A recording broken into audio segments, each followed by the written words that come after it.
요한복음 7장 1절부터 10절까지 말씀 이렇게 볼 텐데요. 그러니까 이 요한복음 7장이 오기까지 요한복음은 큰 그 주제라고 하면 그 중심 내용이 그 7가지 표적으로 7가지 표적 중심으로 되어 있고, 그리고 예수 그리스도의 체포하시고 죽임 당하시고 또 부활하신 내용까지 이제 요한복음은 그렇게 기록하고 있는데, 여기 6장 7장 이전에 6장에 오병이어 기적을 통해서 그 예수님이 생명의 떡이다, 또 내 살을 먹고 내 피를 마시는 자는 그 죽어도 산다, 이런 내용들이 거기 6장에 이렇게 기록되어 있는데, 거기에 또 그 6장 그 오병이어 기적이 있는 그 6장 안에 또 물 위를 예수님이 걸으시는 그 표적이 거기 기록되어 있죠. 그러니까 예수님이 그리스도고, 예수님이 그리스도란 말은 메시아라는 것인데 구원자이죠. 그리고 기름 부음을 받은 자, 왕 제사장 선지자에게만 기름을 부었던 그 기름 부음이 받은 분이 예수님이시다. 그가 하나님의 아들이시고 구원자라고 하는 사실을 이제 표적을 통해서 이제 나타내고 드러내시는 거죠. 그러면서 그 표적은 복음을 계시하는 거죠. 복음의 내용을 계시하는 거예요. 그런 건데, 이 사람들이 이 예수님이 일으키는 표적의 의미를 잘 알 수 없죠. 그냥 기적 정도로만 보고, 또 뭐 그냥 예수님이 뭐 대단한 사람이다 수준으로만 이제 볼 수 있는 것이죠. 그러니까 예수님이 5장 내용에서 내 살을 먹고 내 피를 마시는 자에 대해서 이렇게 이야기하니까 많은 사람들이 다 떠나갔거든요. 그리고 제자들에게 예수님이 너희도 가려느냐 이렇게 물었을 때 베드로가 대답하기를 생명의 말씀이 여기 있는데 우리가 어디로 가겠습니까? 라고 이제 말씀을 하죠. 그런 내용이 이제 6장의 내용의 끝인데, 이제 많은 사람들이 떠나가고 이제 또 여기 6장 말미에는 가룟인 유다에 대해서도 말하고, 그가 이제 예수님을 팔자고 또 마귀다고까지 이렇게 이제 기록해 놓은 내용들이 이제 6장 말미에 이렇게 있는데요. 그러면서 사람들이 예수님을 죽이려 한 거예요. 여기 그 사람들은 어떤 사람들이냐, 1절에 나와 있는데, 이후에 예수께서 갈릴리에서 다니시고 유대에서 다니려 아니하심은 유대인들이 죽이려 함이라. 유대인들이 예수님을 죽이려 한 거죠. 그러니까 이 예수님이 갈릴리 지역에서만 다니고 그 북쪽에서만 다니시고 남쪽인 유대에는 다니지 아니하셨다는 거죠. 그래서 예수님이 당신이 하나님이라고 그러고 또 하나님의 아들이라고 한 거죠. 하나님의 아들이라는 말은 그 하나님이라는 말과 같은 말이니까, 또 예수님이 이미 많이 유명해진 거죠. 유명해졌고, 또 여기 6장에서 말하는 것처럼 그 피를 마시고 살을 먹는다. 이게 무슨 의미인지 모르니까 그러니까 이제 미친 사람이죠. 미친 사람 좀 다른 세계에 사는 사람처럼 여겨질 수 있는 그런 것인 거죠. 그리고 많은 사람들이 예수님을 이제 따르는 예수님에게 관심이 있는 그럴 뿐만 아니라 이 사람은 이단이다 이렇게 여기니까 유대인들이 죽이려 한 거죠. 또 이 유대인들이라고 할 때는 율법을 지키는 사람들이죠. 그런데 이제 예수님이 율법을 지키지 않고 또 뭐 율법을 어기고 또 그러니까 율법에 대해서 자유할 것에 대해서 말하고 그러니까 이제 죽이려 하는 거죠. 유대인의 어떤 정체성을 흔드는 거죠. 거기 유대인의 정체성은 율법을 가지고 있는 것이 유대인의 정체성이에요. 그러니까 이것에 대해서 도전이 되면 그러니까 뭐 다른 모든 것을 할 수 있겠는데 그 끝이 죽이는 거잖아요. 죽여야 끝나는 거죠. 그러니까 율법으로는 율법을 범하고 또 악한 일들을 행하는 이 사람을 죽이는 거죠. 율법을 공격하니까. 그러니까 예수님을 이렇게 죽이려 했는데 이제 복음에 대해서 이렇게 반응하는 사람들의 어떠함이다라고도 할 수 있겠어요. 그러니까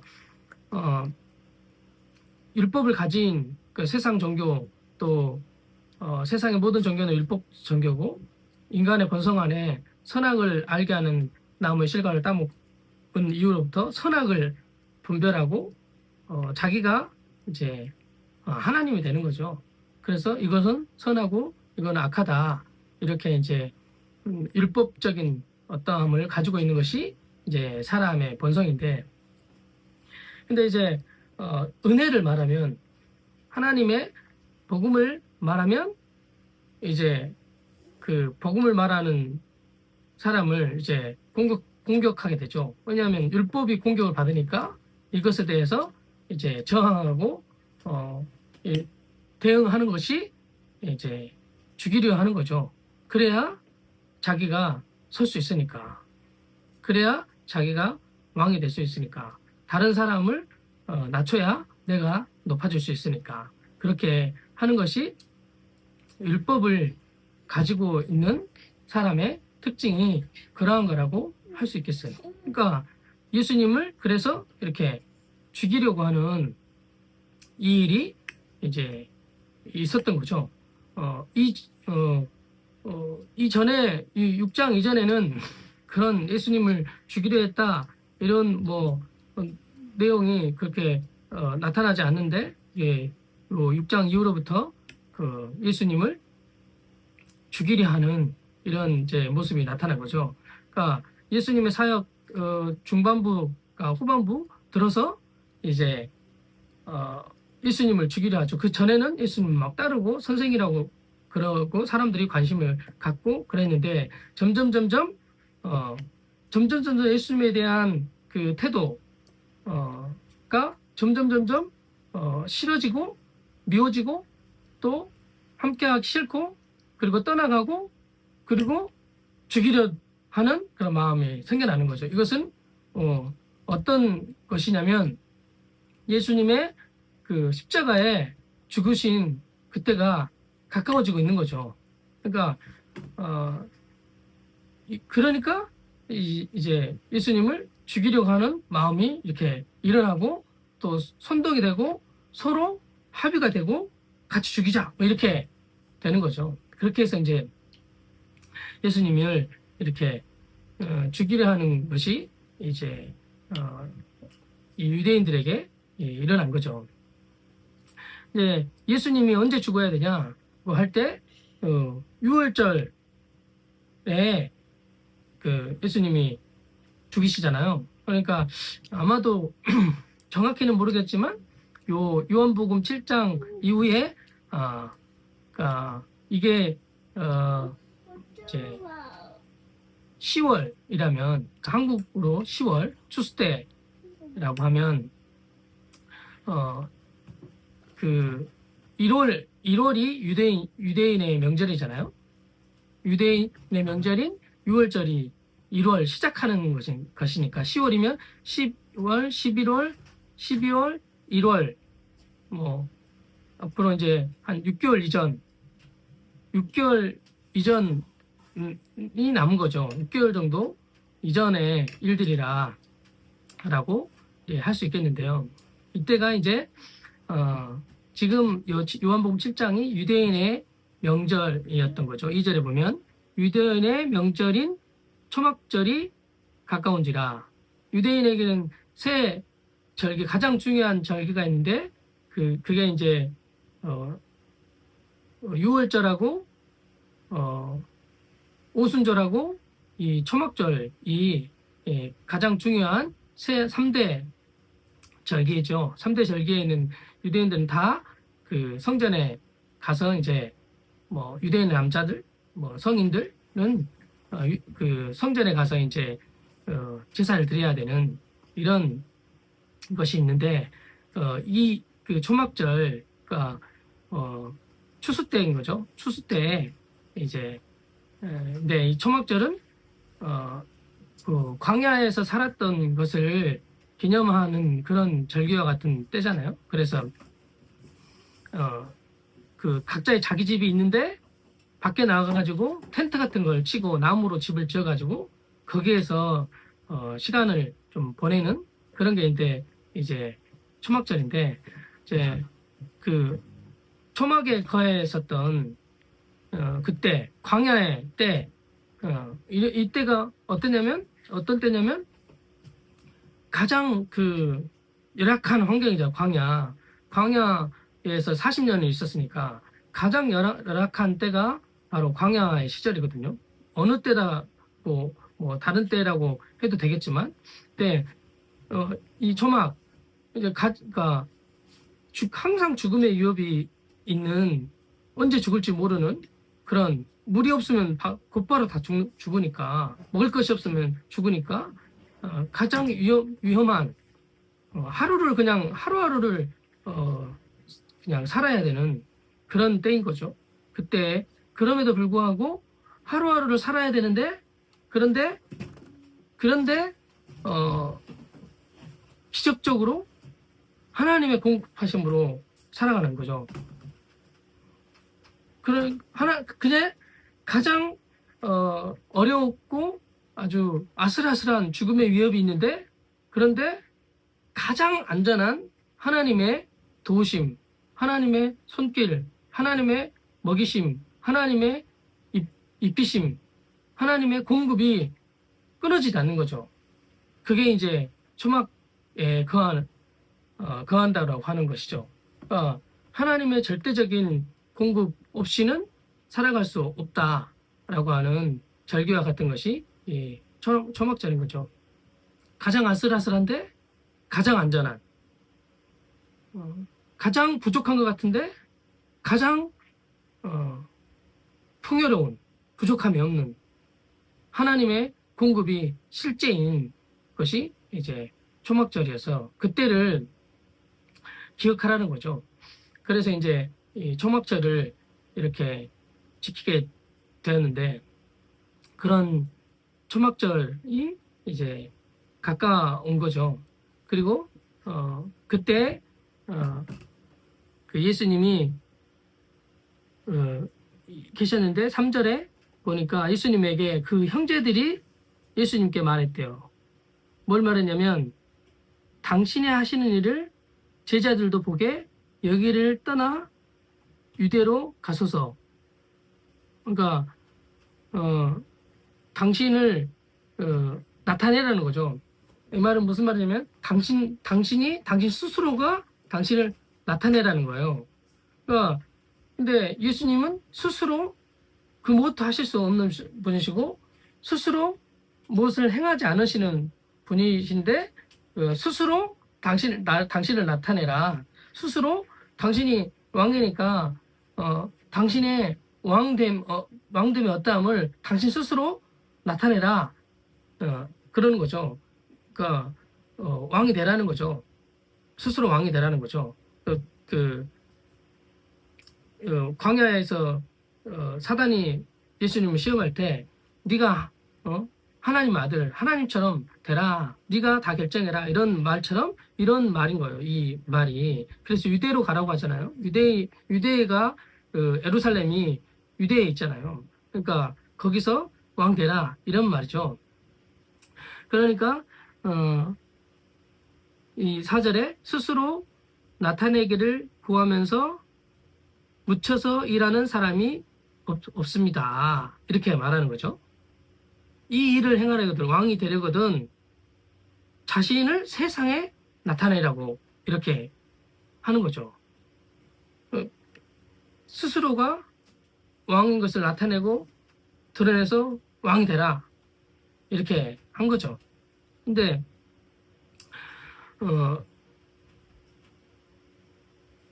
이렇게 한 이유는 뭐냐고 할 때 5절에 말하는 이는 그 이 형제들이라도 예수를 믿지 아니함이라, 이렇게 말했거든요. 그러니까 그들이 믿지 않았다는 말은 그 메시아로, 그리스도로 믿지 않았다는 말이에요. 그냥 유대인의 왕 정도로 생각하고 종교의 지도자, 한 나라를 다스리는 왕 정도로, 그리고 먹을 것, 입을 것, 마실 것을 책임져주는 그런 왕 정도로 생각했단 말이죠. 모세가 광야에서 먹였던 것처럼 그렇게 먹이는 정도로 이렇게 생각했던 거죠. 예수님이 그리스도, 이 죄에서 구원할 그리스도, 사망 가운데 놓여져 있는 사단의 지배 아래 노예의 삶을 살고 있는 거기서 벗어나게 해주시는 진정한 메시아로는 믿지 않았다는 거죠. 그러니까 그 말은 메시아로 믿지 않을 때 나타나는 현상이 있는데, 그것은 여기 유대인들을 죽이려 했는데 왜 죽이려 해? 내가 왕이 되려고 하니까 그런 거거든요. 그러니까 이 예수님의 형제들도 내가 왕이 되려고 하는 그죠?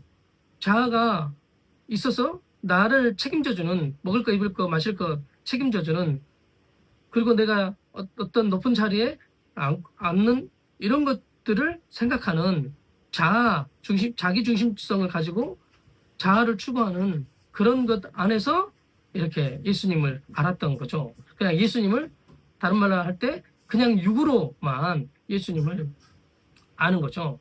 그러니까 그것을 예수님을 믿지 않았다라고 말하는 것이죠. 그래서 예수님이 가라사대 6절에 내 때는 아직 이르지 않았다. 그러니까 예수님은 이제 예수님의 죽음의 때라고도 할 수 있고, 예수님이 뭐 하늘에 승천하는 그 보좌에 앉을 때라고도 말할 수 있겠고, 그 예수님의 그때는 아직 아니라는 거죠. 네, 뭐 제자들은, 그 형제들은 그렇게 왕이 되라 이렇게 말했지만, 그 말에 대해서 예수님은 어떤 지상에서 왕이 되는 그런 때가 아니고, 모든 이들을 구원해내는 그런 때를 말하는 거죠. 아직 이제 죽을 때가 아닌 거죠. 아직 이제 그때가 아니라는 거죠. 그런데 여기 너희 때는 준비되어 있느니라. 항상 늘 준비되어 있느니라. 그러니까 예수님은 스스로 하실 수 있는 분이 아니신 거죠. 스스로 아무것도 하지 않으시는 분이 예수님이신데, 근데 너희 때는 늘 준비되어 있다는 말이, 그러니까 이 사람들, 유괴 사람들이라고 말하면, 그 유괴 사람들은 늘 하고 싶은 대로 다 하잖아요. 자기가 원하는 대로 다 하잖아요. 그러니까 늘 그렇게 하고 싶은 대로 다 할 수 있는 거죠. 그런데 예수님이 원하시는 것은 예수님처럼 되어지기를 원하시는 거잖아요. 늘 내가 하고 싶은 대로 하시는 분이 아니라 성령께서 인도하신 대로 하나님이 원하시는 대로 밖에는 다른 것을 할 수 없으신 분이 예수님이신데 당신과 같이 되어지기를 예수님이 원하시는 거죠. 그러니까 그래서 이 예수님의 죽으심과 그 부활에 연합한 생명이 되었을 때 비로소 예수님처럼 그 자기 스스로 하지 않고 성령을 따라 행하는 그런 그 사람이 되는 거죠. 그런 그때 그 삶을 예수님과 같은 그런 삶을 살아갈 수가 있는데 뭐 너희 때는 늘 준비되어 있다는 말이 그러니까 스스로 지금 자아로 마음대로 할 수 있는 이런 거라고도 할 수 있겠고, 그런 또 반대로 보면 예수 그리스도와 함께 죽고 다시 산 생명이 되었을 때 그 죽음과 부활에 연합한 생명이 되었을 때는 늘 이 삶을 살아갈 수가 있는 거예요. 이것을 믿을 때, 예수 그리스도를 믿을 때, 진리를 믿을 때 언제라도 믿고 언제라도 이 생명을 사는, 하늘의 생명을 사는, 여기 파란색으로 되어 있는데 하늘의 생명을 사는 그런 삶을 살아갈 수가 있다는 거죠. 믿기만 하면 그 삶을 살 수가 있다는 거죠. 늘 그 삶은 준비되어 있다는 거죠. 그러면서 예수님이 세상이 미워하지 못한다 너희를, 이렇게 말하거든요. 그러니까 이 의미도 두 가지 의미라고 할 수 있겠어요. 세상과 하나일 때 세상과 뭐 짝하니까 뭐 미워하지 않는 거죠. 이런 의미로는 그렇게 할 수가 있는 거고, 또 진짜 미워하는 것은 이 너희를 미워하는 게 아니라 예수님을 미워하고 예수님을 죽이려 하는 거죠. 여기 뒤에 나와 있네요. 나를 미워한다고 이렇게 나와 있잖아요. 그렇게 하는 이유는 이는 내가 증거하는데, 무엇을 증거하다면 세상의 행사를 악하다 증거하다는 거예요. 예수님이 딱 나타나면 악이 악으로 확 드러나는 일이 발생한다는 거죠. 그러니까 자기 실체가 드러나니까 죽이려 하는 이런 것이 이제 있다는 거죠. 그러면서 예수님이 이제 제자들에게 말하는 거죠. 너희는 올라가라. 이 명절, 초막절이죠. 초막절이 가까웠다니까 너는 이 명절에 올라가라. 이렇게 이제 말하는 거죠. 그러면서 예수님은 나는 아직 올라가지 아니하노라. 이 명절에. 왜냐하면 내 때가 아직 차지 못했기 때문에 그렇다. 왜냐하면 내 때라는 말이, 그러니까 예수님의 죽음의 때를 말하는 거죠. 근데 지금 사람들이 죽이려고 할 때 이렇게 죽을 수는 없는 거죠. 그러니까 이것을 예수님이 그때를 기다리시는 거죠. 그리고 이 초막절에 죽지는 않으셔야 되는 거죠. 어때 죽어야 되냐면 6월절에 죽으셔야 되거든요. 모든 일들을 대속하는 그때에 죽으셔야 되기 때문에, 그러니까 이때는 올라가지 않고 예수님이 피하신 거죠. 그러니까 피했다는 말은 연약하다 말이에요. 예수님이 연약해. 그러니까 그냥 죽으면 죽을 수밖에 없는 이 엄청난 연약한 분이 예수님이시라는 거죠. 육의 몸을 입고 계시는 분이 그렇게 연약하신 분이신데 그 하나님의 그 영광, 하나님의 나라의 그 영광, 또 하나님의 생명으로서의 어떠함을 누릴 수 있는 거죠. 우리도 동일하게 가장 연약하잖아요. 내 자신을 봐도 다른 지체들을 봐도 연약한데 어느 때 그 하나님을 누릴 수 있냐? 그러니까 그 사람이 되는 거예요. 사람이. 나는 사람이 된다는 말은 그 나 스스로는 아무것도 할 수 없는 거죠. 하나님의 생명의 공급이 없으면 살아갈 수가 없는 그런 생명인 것을 아는 거죠. 그런 사람, 아주 연약한 사람. 그런데 하나님이 어떤 하나님이시냐면 가장 연약한 곳에서 그 하나님의 전능하심, 하나님의 살아계심, 하나님의 신성의 어떠함을 이제 드러내시는 분이 하나님이시라는 거예요. 초막절과 같이 가장 연약한 중에 있는데 가장 영광스러운 그 하나님을 나타내고 드러낼 수 있는 것이 그 초막절의 의미인데, 그 인간이 가장 연약할 때 아무것도 스스로 할 수 없다고 인정되어질 때, 그때 그 하나님을 나타내고 드러낼 수 있는 거죠. 그게 가장 연약한 중에 연약한 것이 뭐냐면 죽는 거죠. 죽음이 다가올 때 죽는 그 생명. 죽음이 되면, 그러면 그는 부활을 경험할 수 있는 거죠. 죽음이 되면, 그러면 나의 죽음이 되면 하나님의 신성의 어떠함을 마음껏 나타낼 수 있는 거죠. 그게 이제 사람이 사람된 연약한 거죠. 연약한 사람이 그런 거라는 거죠. 가장 연약한데 그런데 하나님의 표현처로서 당신을 나타내기에 부족함이 없는 생명이 바로 이 우리라는 거죠.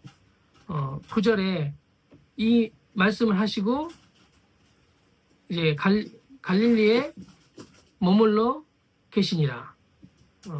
그러면서 그 형제들이 명절에 올라간 후 그 다음에 이제 예수님이 자기도 올라가시되 나타내지 않고 비밀이 그렇게 하시는 거죠. 비밀이 이제 올라가셨다는 거죠.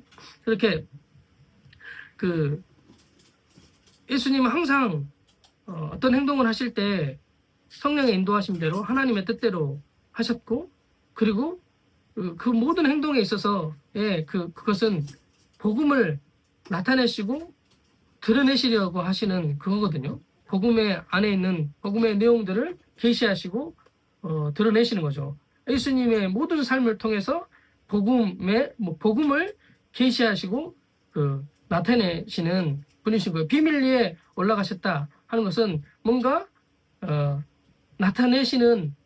나타내시고자 하는 것을 하시기 위해서 그렇게 하셨다는 거죠. 여기 7장 이제 10절 이후에 보면 이제 그 내용들이 나오긴 하거든요. 초막절에 올라가셔서 이제 초막절 중반부에 중간쯤 가셔서 거의 말미쯤 올라가셔서 이제 누구든지 목마르거든 내게로 와서 마시라 이렇게 말씀하신 내용이 여기 7장에 기록되어 있는데, 그 당신이 목마름을 유일하게 채울 수 있는 분이 당신이라는 거죠. 성령이 아니면 우리의 목마름은 온전히 채울 수 없는 거죠. 예수 그리스도의 죽음과 부활, 승천이 아니고서는 성령이 내 안에 내재할 수 없는 거죠. 그러니까 이것을 나타내시고 드러내시고, 그리고 후에 예수님이 죽으시고 부활하고 승천한 이후에 예수님의 이 삶 안에서 복음을 어떻게 이제 계시하시고 드러내셨는지 그렇게 이제 알 수 있는 것이요. 그 이후에 이 삶이 어떠한 삶이셨는지, 그렇게 예수님의 모든 행동과 삶은 복음을 나타내시고 드러내시려는 그런 것이죠. 그러니까 사실 우리의 모든 삶 안에, 우리의 인생의 모든 삶 안에 그 진리, 복음의 내용이 담겨져 있거든요. 그러니까 어떤 상황을 만났을 때, 어떤 환경을 만났을 때, 무엇에 부딪혔을 때 그것을 통해서 하나님을 알고 이 복음을 누릴 수가 있거든요. 그러니까 감옥에 갇혔어도 바울이 복음을 누리잖아요. 죽음의 자리 앞에서도 복음의 어떠함을 누릴 수 있는 거죠. 극심한 가난 가운데 있어도 복음의 어떠함을 누릴 수 있는 거죠. 환경의 어려움을 당할 때도 복음의 어떠함을 누릴 수 있어요. 그러니까 그리스도인은 어떤 상황과 환경을 만나도 자유하고 평안하고 기쁨이 있는 이 복음을 누릴 수 있는 거죠. 하나님의 생명의 어떠함을 누릴 수 있는 거죠. 가장 연약한 중에 있는데 가장 영광스러운 이 복음을 누리고 경험하고 이 복음의 삶을 사는 것이 이제 그리스도인의 삶이라는 거죠. 그 예수님이 계속 위협이 있잖아요. 죽음의 위협이 있음에도 불구하고 하나님을 누리는, 그리고 어떤 삶을 살아갈 때 너무 세밀하잖아요. 지금 어느 때 가야 되는지, 어느 때 가지 않아야 되는지, 어느 때 움직여야 되는지, 무슨 말을 해야 되는지에 대해서 다 성령의 이끌으심을 따라 그렇게 사셨던 거죠.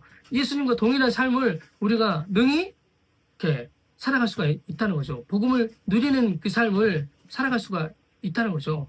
예수님의 죽음과 부활 때문에 이 생명의 충만함을 누릴 수 있다는 거죠. 예수님의 삶은 우리의 삶과 같은 삶이기 때문에 예수님이 이렇게 걸어갔었던 모든 삶을 동일하게 살며 누릴 수 있는 축복이 우리 가운데 있다는 거죠. 그러니까 무슨 어려움을 당해도, 괴로운 일을 당해도 또 거기서 주시는 것들이 있고, 내게 기쁜 소식이라고 들려지는 그 안에서도 하나님을 누릴 수가 있고, 질병에 걸려 있어도 그 하나님을 누릴 수가 있는 그런 시간이 된다는 거죠. 그리고 관계가 단절되어져도 그러나 하나님과의 단절은 아니니까 하나님을 누릴 수 있는 거죠. 광야 같은 생명의 삶을 살아도 그 하나님을 누릴 수가 있다는 거죠. 그것이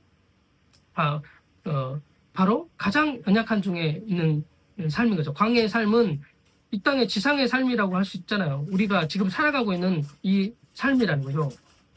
땅에 속하여 있는 삶을 사는 것 같지만 하늘을 사는,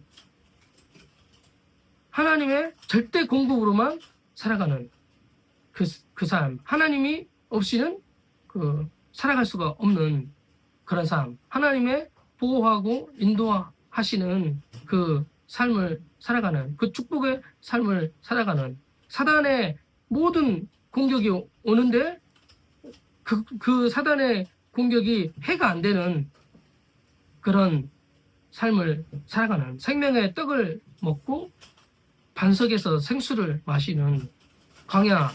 그게 이제 괴로운 게 아니라 광야의 삶을 살아봐야 된다 이런 게 아니라 이 땅 자체가 광야인데 하나님의 공급을 받고 사는, 이 초막절을 지키는 것처럼 초막에서 사는데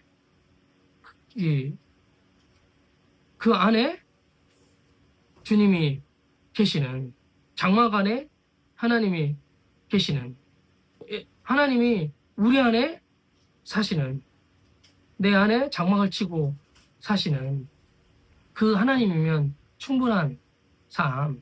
이게 이제 그리스도인의 삶이고, 원래 하나님의 모형과 형상대로 지음받은 사람이 바로 이 사람이라는 거죠. 이런 삶으로 또 우리를 또 하나님을 누리고 복음을 누리고 진리를 누리고 또 광야 같은 곳에서 초막을 짓고 사는, 가장 연약한 중에 가장 영광스러운 하나님을 누리며 사는 그런 축복의 삶으로 우리를 초대해 주신 주님의 이름을 찬양합니다. 기도하겠습니다. 하나님 아버지 감사합니다. 광야 같은 인생에 초막을 지으시고 가장 초라한, 부족한, 연약한 초막 안에 들어오신 하나님, 가장 연약한 육의 몸을 가지고 있는 우리 안에 들어와 계신 그리스도, 우리 안에 장막을 치신 그리스도, 가장 연약한 중에 있으나 절대적인 하나님의 공급과 인도하심과 보호하심과 하나님의 공급하심을 누리며 살아갈 수 있는 그런 생명이 되게 하신 주님의 이름을 찬양합니다. 또 우리를 성전 삼으시 한 개인을 성전 삼으시들 우리를 성전 삼아 하나님을 거하시는 소서가 되게 하시는 지어져가는 교회로 우리를 부르신 주님의 이름을 찬양하고 생명의 교제와 교통이 우리 가운데 충만하게 드러나게 하시고 그리스도를 드러내게 하시는 일들이 또 나타나고 드러날 수 있도록 인도하여 주실 주님의 이름을 찬양하고 예수 그리스도 이름으로 기도합니다. 아멘.